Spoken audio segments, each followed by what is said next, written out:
Annie, mejor conocida como la hija del mal, es un personaje creado por la compañía Riot Games para su videojuego League of Legends. En esta ocasión estaré hablando sobre su cortometraje de origen, Arena Origins, el cual no tiene un director en específico, pero sabemos que Riot es una compañía muy grande, el cual tiene un grupo de desarrolladores de personajes. En esta ocasión hablaré sobre 3 puntos clave: la puesta en escena, el registro de la imagen y el montaje. Puesta en escena. Al ser un cortometraje ambientado en la época medieval, podemos ver ciertos detalles como la casa de madera, utensilios y vestuarios, los cuales hacen referencia a esta época. Sin embargo, no se pueden apreciar muy bien del todo, ya que trabajan una profundidad de campo muy nula. Sin embargo, en muchas de las escenas, sobre todo en el cuarto de Annie, podemos presenciar ese aspecto infantil a través de los juguetes. La habitación de los padres, la cual no nos da muchos detalles más allá de una puerta y el saber que están sentados en una cama, con una vela de apoyo. El pasillo, en el cual se ve una lámpara. El bosque, que es donde transcurre la mayoría de los actos o acontecimientos catastróficos, ya sea en el pasado o en el presente. Y el río es uno de los lugares donde se precipita la acción más turbia o la que cambiará el rumbo de toda la historia. Los atrezos dentro de este corto son pocos, pero nos ayudan mucho a connotar ciertos elementos que son clave dentro de la historia. Uno es la vela, la cual muestra una llama brillante, el cual nos muestra el elemento más importante dentro de esta historia, el fuego. Sin embargo, nos muestra también que este va a ser el elemento que Annie va a controlar. Por otro lado, tenemos los dibujos, los cuales nos muestran el pasado antes de que llegara esta madrastra, la muerte de la madre de Annie, el poder del oso, o eso es lo aparente, y la relación del cómo ya ve a su madrastra, que si se dan cuenta, todos en la familia tienen rostro, menos la madrastra. Y el último, pero el más importante de todos, es este oso de peluche que no solo tiene un valor sentimental para Annie, sino que en el transcurso de todo el corto vemos como Daisy y la madrastra menosprecian a dicho peluche. Pero lo más curioso es que este oso almacena o canaliza el poder que tiene Annie, y se puede visualizar en 2 escenas. Cuando Daisy se lo quita y lo jalan, y por la idea de Annie, este poder sobresale del oso. Y cuando están en el río, Daisy se sujeta a Tivers mientras Annie intenta ayudarla, pero el miedo de Annie la lleva a dar ese destello de luz en el oso, haciendo que Daisy se suelte y caiga. En la sección de vestuario, como ya sabemos que están ambientados en una época medieval, lo que tiene más relevancia son los colores, ya que cada personaje dentro de esta historia tiene un color que permite mostrar esa conexión o distancia con el personaje principal, que en este caso es Annie. La madrastra lleva una falda verde, la cual nos muestra de forma clara el contraste que tiene con Annie, ya que en el círculo cromático el color que neutraliza o mata al rojo es el verde. Por otro lado tenemos al padre. En esta ocasión el padre es el que apacigua a Annie, ya que el azul de su camisa nos transmite la calma o el agua que apaga el fuego de Annie. Daisy tiene un vestido amarillo y nos muestra lo radiante y alegre que es Daisy.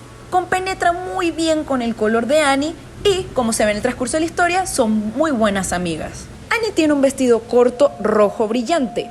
Conociendo el trasfondo de esta historia, se puede dar a entender que este representa la ira, la pasión y el fuego, que, como habíamos mencionado antes, es el elemento más importante dentro de esta historia.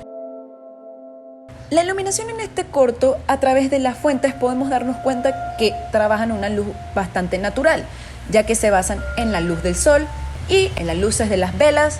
Annie, cuando está con Daisy, se siente muchísimo más luz y claridad, pero cuando está con su padre o con su madrastra, la luz es mucho más tenue y oscura, incluso si tiene una ventana cerca. También tenemos un juego de sombras proyectadas que se pueden observar en 2 escenas. En la escena en el cuarto de los padres, donde Annie se ve mínima o pequeña en comparación a las sombras proyectadas de sus padres en la puerta. Y el segundo sería Tivers, ya en la escena final, cuando pasa de ser un oso de peluche a un monstruo, que vemos como la madrastra se vuelve más pequeña enfrente de la sombra de Tivers.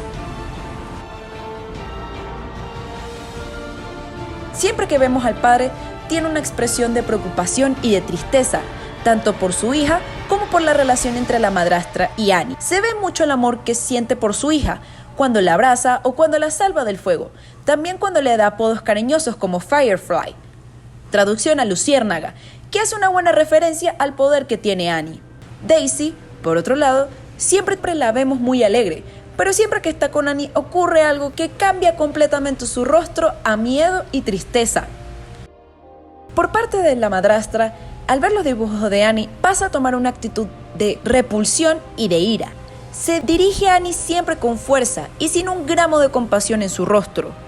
Annie es un personaje que pasa por diversas emociones y ella, muy en el fondo, realmente es una persona mala, ya que al momento de aprovecharse de sus poderes, al herir a otras personas, siente satisfacción al haberle hecho daño a estas personas. Annie tiene actitudes bruscas y violentas, a pesar de que esté feliz. Por eso es una emoción que predomina a este personaje, que es la ira y la tristeza.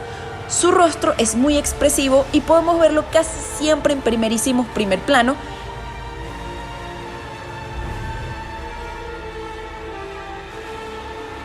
Registro de la imagen.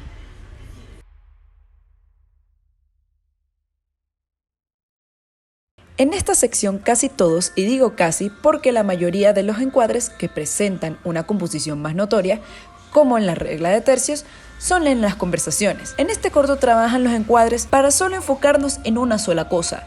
No vemos muchos de su ambiente o de si ocurre algo, es muy directo. Un buen ejemplo de esto es la escena donde la madrastra ve los dibujos.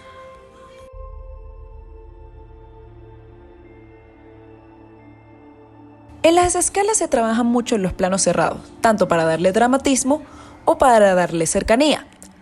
Pero es curioso cómo las escalas van desde detalles hasta los gran planos generales. En este mismo plano se puede ver cómo cambia de una escala a otra, pasando de uno abierto a uno más cerrado.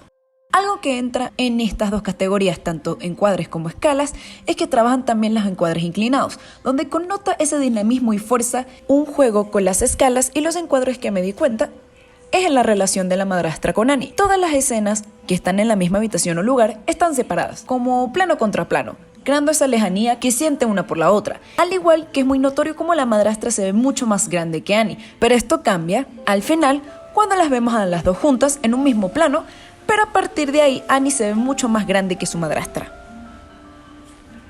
Dentro de este corto podemos ver tantas angulaciones como cenitales, normales, picados y contrapicados, dándonos diversas intenciones, algunos mostrándonos el espacio y lo que ocurre en él, utilizándolo como punto de vista, o mostrar ese vacío o la soledad que puede sentir un personaje, al igual que, como había mencionado antes, mostrar la fuerza y la superioridad. Hablando de la profundidad de campo, es que en la mayoría del corto se puede apreciar la poca profundidad de campo. Siempre se centran en los personajes y en sus acciones, o en los objetos atresos. También juegan mucho con el fuera de foco.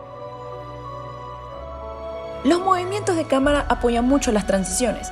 También acompañan las acciones que realizan nuestros personajes. Como he comentado antes, a través del corto se centran sobre todo en mostrar a los personajes y lo que ocurre en ese mismo momento.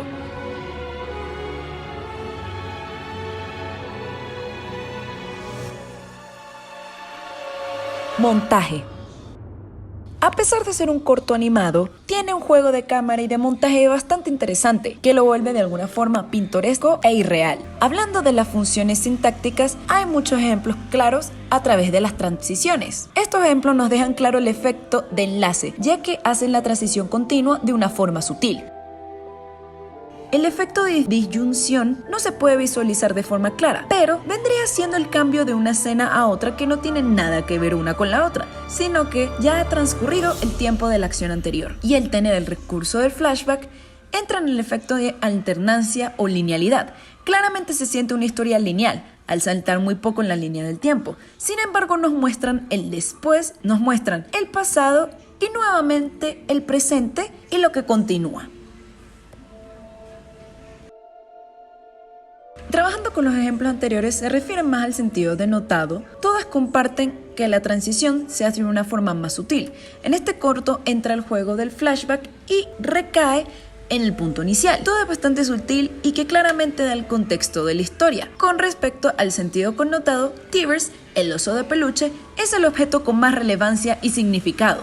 Desde el minuto 0 nos muestran planos bastante cerrados del oso, no solamente porque acompaña a nuestro protagonista, sino que ya sabiendo el final, nos están dando una idea de lo importante que es este oso. Los ritmos temporales en este corto son bastante fluidos y pausados. Sin embargo, en ciertas escenas toma un carácter mucho más movido, como el cerrar y abrir el encuadre en poco tiempo, creando esa inestabilidad y ansiedad. Y para el ritmo plástico, el tiempo de lectura de la composición es bastante sencillo, porque no tiene complicaciones al momento de leerlo. Se puede apreciar claramente todos los elementos como lo es Annie, Daisy, la madrastra, el padre, los dibujos, Tivers, la mariposa, el incendio, el río, etc. Y hasta aquí el video. Gracias por su atención y espero que lo hayan disfrutado.